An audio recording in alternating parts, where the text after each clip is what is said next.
자, 안녕하세요. 주식 잘하는 형 TV의 박우신입니다.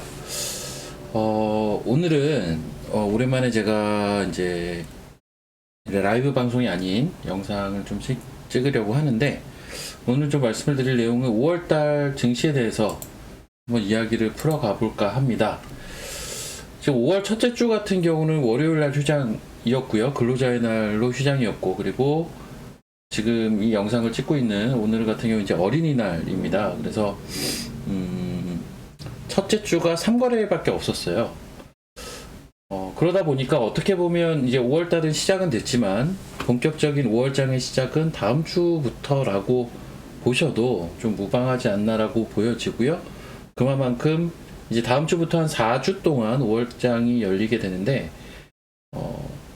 사실 증시 내에서도 굉장히 중요한 포인트에 와 있는 그러한 지점입니다. 그래서 이 5월달 전략을 잘 수립을 하신다면 하반기까지 조금 더 원활한 그러한 매매를 할 수 있는 그 길목이 딱 될 것 같고요. 그래서 이 5월달 증시에 대해서 어떤 방향을 보고 있고, 그리고 어떤 방향을 지금 봐야 하는지 이 부분을 좀 설명을 드리도록 하겠습니다. 자, 일단 5월달 같은 경우는 시황 측면에서 먼저 한번 말씀을 드려보겠는데, 일단 그런 게 있었죠. 지금 기본적으로 우리나라 지수를 보면, 자, 요게 이제 코스닥 지수인데요. 코스닥 지수 같은 경우는 1월 초부터 시작을 해서요, 지속적으로 상승을 해왔습니다. 물론 이제 중간에 살짝 조정을 주는 과정이 어느 구간에 있었냐면, 요때 한번 있었어요. 요때 이제 3월달이었고요. 잠깐 조정 줬다가 일주일 딱 조정을 준 것 같습니다. 바로 또 다이렉트로 강한 상승 파동이 전개가 됐었는데, 최근에 4월 중순부터 나온 조정은 그 폭 자체가 조금 심상치는 않죠. 물론 이 조정이 진행이 되는 과정에서 여기 보시면 이제 검은 선이 이렇게 올라오고 있는데요. 요게 이제 추세 라인이라고 보시면 되고요. 요 추세 하단에서는 리바운딩이 나오는 모습이 있었는데, 과연 이 추세를 지켜줄 수 있을 것이냐? 만약에 이 추세가 계속 지켜진다면 계속 상승 방향으로 전개가 될 거고요. 그렇지 않다면 박스 내지는 이제 하락 방향으로 전개가 되겠죠. 그래서 이제 일종의 분기점에 와 있다라는 표현을 서두에도 좀 드린 게, 특히나 이제 코스닥 지수를 보게 되면 그러한 모습이라는 것을 지금 확인을 하실 수가 있습니다. 일단 결론부터 좀 말씀을 드리겠습니다. 일단 저 같은 경우는 5월 증시에 대해서 박스권의 확률을 아주 높게 보고 있습니다. 그 근거는 이제 몇 가지가 있는데, 구체적으로 대략 이제 6월 중순경에 이제 동지만기가 있어요. 요때까지는 좀 박스권을 보이지 않을까라는 판단을 좀 하고 있습니다. 우선 첫 번째로 수급인데요. 자, 일단은 가능성은 세 가지죠. 반등을 세게 보여주든가, 아니면 박스를 보이던가, 아니면 이제 하락을 하던 건데, 각각의 가능성을 놓고 한번 생각을 해보자면 하락의 가능성은 굉장히 제한적이다라고 보는 가장 큰 이유는 수급입니다. 자, 요거는 이제 선물 지수예요. 선물 지수의 30분 봉인데, 한번 차트를 쭉 보시면, 이 밑단에 제가 이제 요 4월 초부터 한번 봐볼게요. 요 밑에 이제 상승 신호, 하락 신호라고 해서 이제 제가 만든 산식인데 30분 봉입니다.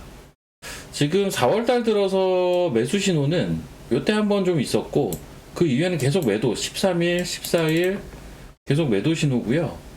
보통 이렇게 하루에 신호가 두 가지가 겹치면 뒷 신호만 유효한 신호로 보기 때문에 앞 신호는 제외시키거든요. 자, 요 날도 마찬가지입니다. 앞 신호는 제외. 그러면 사실 이것도 매도거든요. 그리고 또 매도입니다.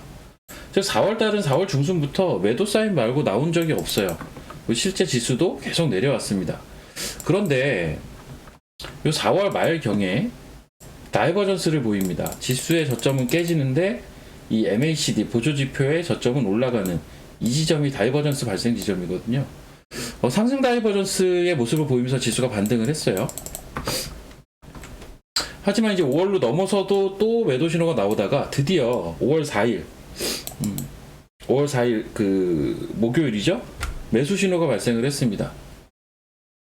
굉장히 오랜만에 나온 매수 신호고요. 그리고 하나 좀 특이점으로 보셔야 될 건 이 부분인데, 이렇게 지수가 내려가는 과정에 있을 때 이 검은 선, 요게 이제 선물의 미결제 약정이라는 건데요.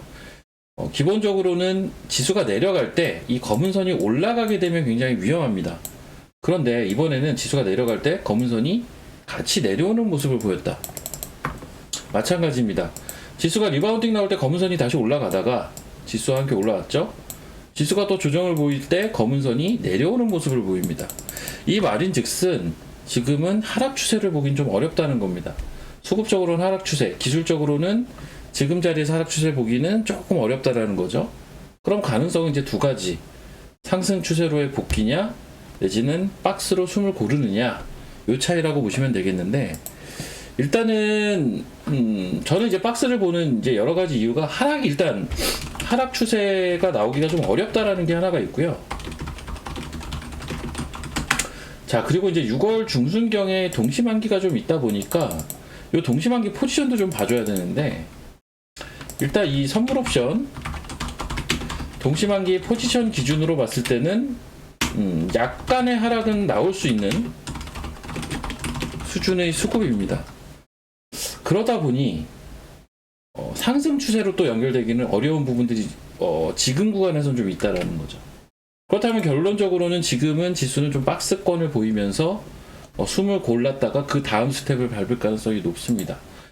실제로 이 1월 초부터 660포인트부터 형성이 됐던 요 검은 선, 요 상승 추세를 쭉 보시면, 자, 요 자리에서 한번 이제 시작이 됐고, 요 3월 중순경에 한번 터치가 됩니다.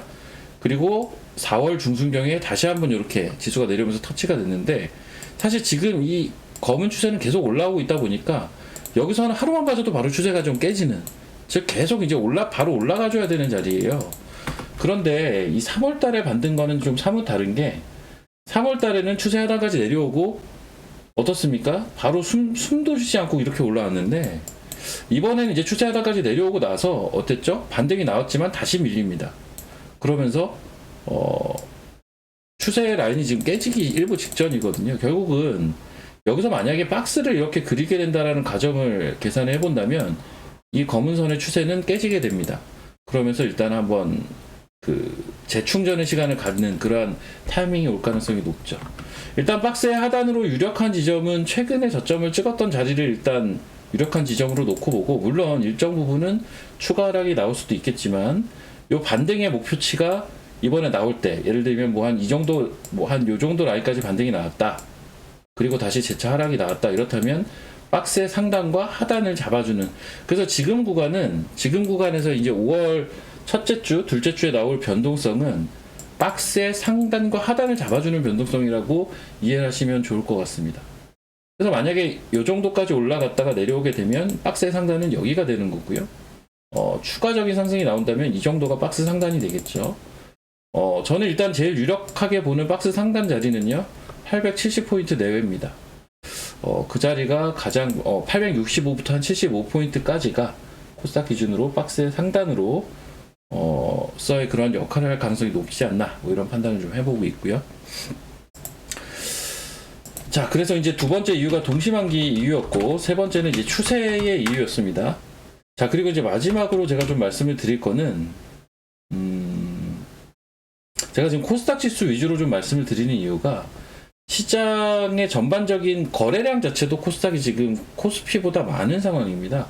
그만큼 올해 2023년 같은 경우는 코스닥 위주로 지수 플레이가 좀 나왔던 상황이고요. 그러다 보니까 물론 이제 코스피와 코스닥은 강약의 차이만 있지 방향성은 기본적으로 같은 방향성을 가져갈 거예요. 코스피도 저는 역시 지금 구간은 박스로 본다는 얘기인데, 코스닥의 예를 들어보자면, 코스닥은 시가총액 보시면 코스닥의 시가총액 1위 기업은 에코프로 BM입니다. 2위가 에코프로고요. 3위가 셀트리온 헬스케어입니다. 그 밑에 LNF 있고요. 그런데 이 시총 대비 비중을 보시면 이 에코프로 BM과 에코프로가 차지하는 비중이 10%가 넘고요. 여기에 LNF까지 더하면 대략 13% 정도의 비중을 차지합니다. 이 정도의 비중은 거래소에서 삼성전자를 제외하고요, LG엔솔과 하이닉스를 합한 비율보다도 높습니다. 에코프로 그룹이 코스닥에선 그 정도의 거래소로 치면 LG 에너지 솔루션과 SK 하이닉스의 시가총액을 합한 수준을 넘어서는 그러한 비중을 가져가고 있다라는 거죠. 절대적인 비중이라는 얘기인데 사실 이 종목들이 지금 고점에서 조금씩 흔들리는 모습이 나옵니다. 자, 이건 에코프로 BM의 차트인데요. 여기 보시면 이 회색 선이 이제 일목균형표의 기준선이라는 자리고요. 일반적으로 이제 급등 양상을 보이는 주식들은 이 자리를 깨질 않습니다. 실제 에코프로 BM도 1월 달부터 2월 달부터 이제 올라오면서 이 회색 선을 한 번도 붕괴를 시키지가 않는데 처음 깨지는 모습이 최근에 발생이 됐습니다. 최근에 지수의 이제 급락과 함께 한번 깨졌고 리바운딩 나오고 다시 한번 눌리고 뭐 이런 과정들이 좀 있어요. 즉 앞에 일방적으로 올라왔던 이 상승 추세는 일단은 한 단계 좀 소강 상태로 들어갈 가능성이 현재로서는 굉장히 높다라는 거거든요. 여기서 리바운딩이 나오더라도 박스를 그릴 가능성이 높고 재차 하락을 하게 되면 연착륙을 할 가능성이 굉장히 높습니다. 그렇게 됐을 때는 지수가 강하게 치고 가기가 또 어려운 측면들이 있어요. 그래서 상승 추세는 또 좀 애매할 수가 있다라는 거죠. 즉 지수를 구성하는 종목들이 숨고르기를 보일 가능성이 높은 구간에 진입을 했다라는 것도 굉장히 큰 박스권을 전망할 수밖에 없는 이유가 되지 않을까 이런 판단을 해봅니다. 뭐 추가적으로 하나 정도 더 얘기를 드릴 수도 있을 것 같은데 자 이제 5월달과 6월달에 어떤 일들이 있는지를 한번 볼게요. 얼마 전에 이제 FOMC가 있었습니다. 베이비 스텝을 했죠. 근데 이제 우리가 앞으로 어떤 시장에서 노이즈를 보일 수 있는 이슈로 좀 볼만한 게 일단 미국의 부채 한도 협상이 있습니다. 이게 이제 옐런 재무장관에 따르면 6월 1일까지는 좀 해소를 해야 되는 부분이다. 여기에서 어떤 노이즈가 좀 나올 수가 있다라는 게 하나가 있고요. 자 그리고 국내는 이제 동시만기라는 또 이벤트도 있고요. 그렇죠? 그리고 이제 6월에 또 FOMC가 있겠죠. 뭐 이러한 과정들을 감안한다면 그리고 이제 G7 회의가 또 일본에서 또 열리다 보니까 거기에 대한 부담감도 지금 시장은 안고 있는 상황입니다. 그래서 이제 5월달과 한 6월 중순까지는 이런 굵직굵직한 대내외 이슈가 있다 보니 이런 것들이 좀 부담이 될 수 있는 요소가 있다. 뭐 이렇게 보시면 될 것 같습니다. 자, 그래서 이제 뭐 G7 회의까지도 어떤 변수라고 볼 수가 있겠죠. 요게 이제 5월 19일에서 21일 사이 열린다라고 현재 알려져 있죠. 부채 한도 협상은 6월 1일까지로 지금 알려져 있죠. 그래서 요런 부분들을 감안한다면 더더욱 지수가 올라갈 것 같더라도 또 요런 것들이 노이즈를 일으키면서 지수를 한 번씩 빠뜨리는 자연스럽게 박스를 만드는 그러한 과정을 보일 가능성이 높다. 이렇게 보여집니다. 자, 그럼 이제 주도 섹터 내지는 공략 섹터를 어느 방향을 좀 봐야 될 것인지에 대해서 몇 가지 제 아이디어를 좀 공유를 하도록 하겠습니다. 일단 지금 올해 증시 같은 경우는 AI, 로봇, 2차 전지 자 요게 1월부터 4월까지 길게 보면 1월부터 4월까지 주도 섹터였습니다. 물론 이제 AI 로봇 같은 경우는 한 이제 3월 달까지 좀 강했고 4월 달에 좀 내려오는 모습이 있었고요. 그리고 그 뒤를 2차 전지가 오히려 이제 좀 강하게 끌고 가는 그런 모습이었는데 AI는 한 1월에서 3월까지 좀 강세였고요. 로봇도 마찬가지였고 2차 전지 같은 경우는 한 2월 달부터 올라가기 시작을 했죠. 2월 달부터 한 4월 달까지 각 섹터별로 다 3개월씩 좀 강세를 보였던 것 같아요. 5월에는 어떤 섹터가 강세를 보일 것이냐? 사실 이런 식으로 이제 AI가 됐든 로봇이 됐든 2차 전지가 됐든 우리는 이제 이러한 현상들을 많이 봤는데 이 섹터로 수급들이 몰려 들어갈 때 다른 섹터가 철저하게 좀 소외가 됐습니다. 무슨 소리냐면 5월 달에는 소외 섹터에서의 움직임을 주목해보자. 이게 일단 가장 기본적인 토대가 되는 아이디어고요. 구체적으로는 일단 바이오 sek터 얘기를 잠깐 좀 하겠는데 바이오 섹터 같은 경우는 우리가 이제 대부분의 섹터는 마찬가지입니다. 특히나 이제 올해와 같이 모멘텀 플레이가 횡행하는 그러한 시장에서는 기본적으로 어떤 트리거가 발생이 되느냐 마느냐가 굉장히 중요해요. 바이오 섹터는 올해 들어와서 잠깐의 움직임이 있었던 타이밍이 있었어요. 그때가 언제였냐면 AACR 관련돼서 잠깐의 움직임이 있었습니다. 근데 이게 이제 끝나고 나서 다시 바이오 섹터의 종목들이 재차 내려왔는데, 일단 그 바이오 섹터를 보실 때는 셀트리온 그룹, 한미그룹 요 종목들의 움직임을 한번 체크를 하고 보셔야 됩니다. 이 섹터를 움직일 수 있는 어떤 바로미터가 될 수 있는 종목들이라는 거죠. 그리고 최근에 보면 뭐 탈모라든지 뭐 다이어트 약이라든지 이슈가 끊이지가 않아요. 이쪽이 뭐 치매 치료 관련돼서라든지 이슈가 지속적으로 발생이 됩니다. 얼마 전에 또 마이크로바이옴 이슈도 있었죠. 이슈가 계속 있기 때문에 이 섹터는 한번 움직임이 세게 나올 가능성이 꽤 높다. 거기에 이제 아스코라는 또 학회가 6월 달에 예정되어 있습니다. AACR에서도 보셨다시피 보통 학회가 있을 때는 그 전에 먼저 움직이는 경향들을 보입니다. 그래서 5월 달에 바이오 섹터를 일단 눈여겨 좀 보셔야 될 것 같고, 자, 셀트리온 그룹 한미그룹, 한미약품, 한미사이언스죠. 차트를 한번 간략하게 보자면 우선 셀트리온입니다. 자, 셀트리온 같은 경우는 이제 바닥권에서 좀 올라오는 모습이었어요. 바닥권에서 잘 올라오다가 뭐 여러 가지 노이즈들이 나오면서 내려왔다가 지금 다시 한번 강한 양봉과 함께 바닥권을 좀 탈출하려는 움직임을 보이고 있고요. 실제 이제 셀트리온보다도 셀트리온 헬스케어나 내지는 셀트리온 제약 같은 경우는 조금 더 상승 이후에 박스권의 모습, 또 양봉이 나왔죠. 박스 하단에서. 자, 그리고 셀트리온 헬스케어 같은 경우도 자, 상승 파동 이후에 가격 조정 나오고, 요 회색선 기준선을 중심으로 지금 횡보세를 보이면서 좀 깨지는 듯 하다가 바로 이렇게 복귀를 해놨어요. 그래서 기준선 위에 좀 대놓은 이런 상황입니다. 한미약품은 오히려 더 흐름이 좋습니다. 한미약품 같은 거 보시면 자, 이런 모습이에요. 한미약품은 앞서 AACR 앞두고 한번 움직임이 있다가 조정을 줬는데 기준선 위에서 굉장히 양호한 조정을 주면서 다시 한번 또 움직임이 나오고 있고요. 한미사이언스도 마찬가지입니다. 그렇죠? 한미사이언스는 더 일찍부터 움직였죠. 한미사이언스 바닥권에서 이렇게 올라오고 지금 살짝 쉬어가는 그런 과정 중에 있네요. 자, 그래서 언급드린 요 셀트리온 그룹주와 한미약품, 한미사이언스 같은 경우는 지금 움직임이 굉장히 좋습니다. 그렇죠? 탈모 관련돼서는 어떻죠? 바이오니아라는 종목이 치고 갔죠. 자, 바이오니아라는 종목은 연초부터 해서 사실 바이오 섹터에서는 여기 1차 파동 나오고 한번 쉬었다가 두 번째 파동까지 굉장히 강하게 이렇게 전개가 됐어요. 탈모 치료 관련된 화장품 이슈가 좀 붙어 있는 종목이죠. 최근에 보면 이제 뭐 그동안 조정을 많이 받았던 뭐 피플바이오나 이런 치매 관련주들도 조금씩 이제 바닥권 탈출 움직임들이 보여지고 있고요. 그리고 다이어트 약 같은 경우도 지금 계속 이슈가 되고 있습니다. 지난 5월 4일날 보면 SK 바이오사이언스가 급등을 좀 했어요. 머크사와의 이야기가 좀 나오면서 SK 바이오사이언스 같은 경우가 좀 급등을 했는데, 잠깐만요, 차트가 그렇죠? 예. 급등을 했습니다. 근데 사실은 바닥권에 있어요. 아직도 주가 자체는 어떻죠?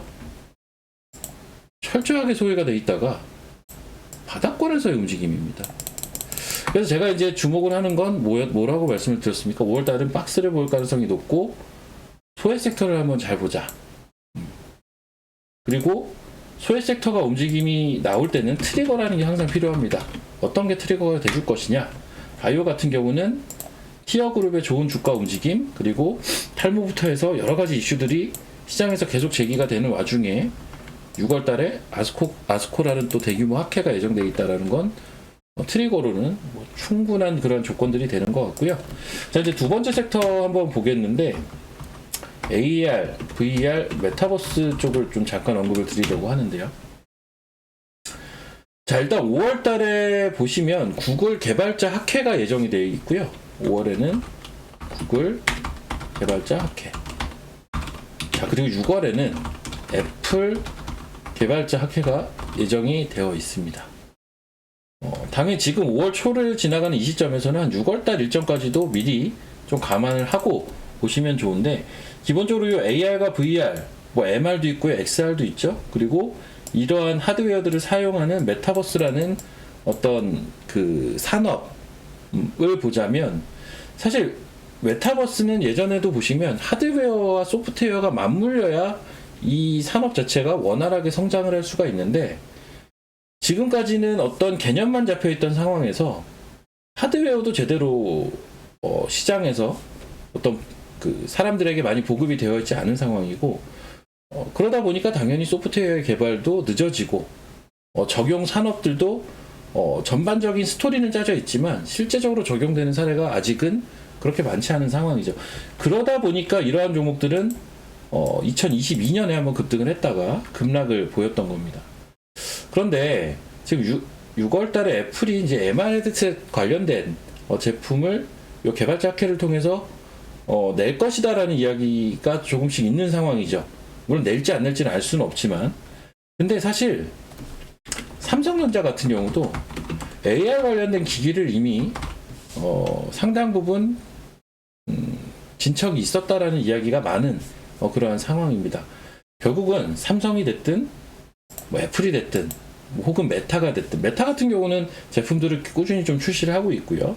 뭐 구글도 마찬가지겠고, 이런 주요한 글로벌 빅테크 기업들, 이 기업들이 어떤 하드웨어를 출시를 하게 되는 게 어떤 신호탄이 될 가능성이 굉장히 높습니다. 어떤 신호탄? AR과 VR과 메타버스 같은 섹터들을 움직이게 만드는 주식에서 어떤 트리거 역할을 할 가능성이 굉장히 높다. 근데 때마침 개발자 학회들이 이렇게 줄줄이 예정이 되어 있고 제품 출시에 대한 이야기가 솔솔 흘러나오고 있는 상황입니다. 그렇기 때문에 이 섹터들도 한번 봐야 된다. 앞서 바이오 섹터에서는 셀트리온 그룹주들과 한미 그룹주들, 그리고 탈모에서 바이오냐, 이런 종목들이 지금 바닥에서 먼저 치고 나가는 모습들이 있었다면, 요 AR, VR 같은 경우도 그러한 종목들이 분명 있습니다. 우리가 이제 수많은 메타버스 관련된 종목 중에 가장 좀 원활하게 치고 갔던 종목은 이 종목 같아요. 선익 시스템이라는 종목인데, 사실 메타버스 섹터가 올해 굉장히 소외가 돼 있었음에도 불구하고 이 종목 같은 경우는 지금 연초부터 꾸준하게 우상향을 해주고 있습니다. 그렇죠? 계속 상승 파동을 전개를 하고 있죠. 대표적인 이제 마이크로 LED 관련된 종목이라고 보시면 될 것 같고요. 아무래도 이제 AR이나 VR이나 이러한 하드웨어에 쓰일 수 있는 디스플레이 업체들의 1차원적인 가장 먼저 선제적인 그러한 관심이 갈 수밖에 없는 상황이다 보니까 선익 시스템 같은 경우는 섹터 내에서도 분명히 좀 차별적인 움직임을 보인 게 아닌가, 이런 판단을 해볼 수가 있습니다. 관련된 종목들 한번 쭉 훑어보실 필요가 있을 겁니다. 그리고 실제 이 AR과 VR 그리고 XR, MR 관련된 하드웨어 종목들, 디스플레이 종목들, 얼마 전에 이제 OLED 종목들의 움직임도 좀 있었는데, 자, 이러한 종목들이 움직이게 되면, 즉 하드웨어가 어느 정도 시장에서 반향을 끌게 되면 시장은 조금 먼저 움직이는 경향들이 있어요. 이 메타버스 관련된 소프트웨어 쪽에도 눈을 돌릴 가능성이 굉장히 높습니다. 그래서 이러한 섹터들, 특히 바닥권에 있는 종목들을 한번 잘 볼 필요가 있다. 거래가 유입이 되기 시작하면 그게 신호탄이 될 가능성이 굉장히 높다라는 생각을 가지고 있고요. 자, 그 밖에도 이제 볼만한 섹터들은, 자, 요런 결도 한번 생각을 해볼 수가 있는 게 엔터, 그리고 덴탈, 피부 미용, 에스테틱. 자, 요 결도 한번 생각을 해볼 수가 있습니다. 얘네는 제가 이제 분명히 산업군은 다르지만 제가 한 묶음으로 보는 이유가, 이 섹터는 공통점이 있어요. 리세션의 우려가 있는 시기에도 구조적 성장을 하고 있는 산업입니다. 이 섹터들은 리세션의 우려가 있는 현재와 같은 상황에서도 어떤 구조적인 성장을 하고 있는 산업들이다 라는 거죠. 구조적인 성장을 보이는 산업들은 보통 장기적으로 텐베거를 보일 가능성이 굉장히 높습니다. 그리고 그러한 종목들은 이 섹터들에서는 굉장히 많이 나올 가능성이 높아요. 다만 단기적인 흐름보다는 중장기적인 흐름이겠죠. 특히 이제 시장이 박스에서 어떤 갈피를 못 잡을 때는 이러한 종목들의 움직임이 더 시장에서는 더 도드라지게 돋보일 가능성이 높습니다. 물론 이제 현재 시점에서 실적이 또 좋은 섹터들이 보면 뭐 건설기계 그리고 뭐 자동차 이런 것들이 실적 좋아요. 근데 요런 것들 같은 경우는 구조적인 성장이라기보다는 각각의 이슈로 인해서 각각의 이유로 인해서 지금 당장 실적이 좋은 거다 라고 보여지고요. 구조적인 성장은 엔터, 덴탈, 피부 미용, 에스테틱 이런 쪽에서 발생이 되고 있습니다. 그래서 이런 쪽에 대한 관심도 5월 달에 좀 필요하다라는 거죠. 바이오나 메타버스 쪽은 소외 섹터였다면 요건 조금 결이 다르죠.